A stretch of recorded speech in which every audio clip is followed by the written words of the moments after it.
Hello guys, welcome back to our channel Riya Saikat. আমাদের বিয়ের পর ফার্স্ট সরস্বতী পূজা। আমরা এখন যাচ্ছি নিমপিট আশ্রমে। আজকের দিনে নিমপিট আশ্রমে কতটা ভিড় হয় তোমরা অনেকেই সেটা জানো। দেখো কতটা ভিড় হয়েছে। আজ শুধু কাপালদেরই দিন। দেখো শুধু হলুদ পাঞ্জাবিগুলোই জ্বলজ্বল করছে। আগে সব ফ্রেন্ডসদের সাথে এই দিনটা খুব আনন্দে কাটাতাম। সবাই মিলে অনেক সকালে উঠে অঞ্জলি দিয়ে ঘুরতে বেরোতাম। খুব মিস করি সেই দিনগুলোকে। তবে এখন ওর সাথেও ঘুরতে খুব ভালো লাগছে।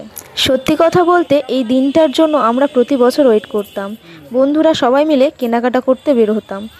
তখন সবাই ভাবতাম এই একটা দিনই তো আমরা শাড়ি পরবো। আমাদের স্কুল ড্রেস ছিল কিন্তু লাল সাদা শাড়ি। এই একটা দিনই আমরা রঙিন শাড়ি পরতাম। সত্যি কথা বলতে আগের দিনগুলো পুরো অন্যরকম ছিল, খুবই মজার। আর এখনের দিনগুলো সম্পূর্ণ আলাদা, খুবই ইমোশনাল।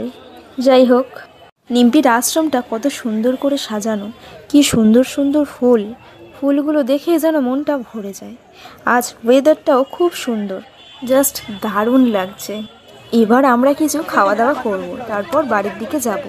না না, আঁশ খাবো না, আজ আমাদের নিরামিষ। আরে থাক থাক, আমরা ফুচকা, আইসক্রিম অনেক কিছু খাওয়া দাওয়া করলাম। এখন আমরা বাড়ির দিকে যাচ্ছি। তোমরা ওকে কোথায় ঘুরলে কমেন্ট করে জানিও। টাটা।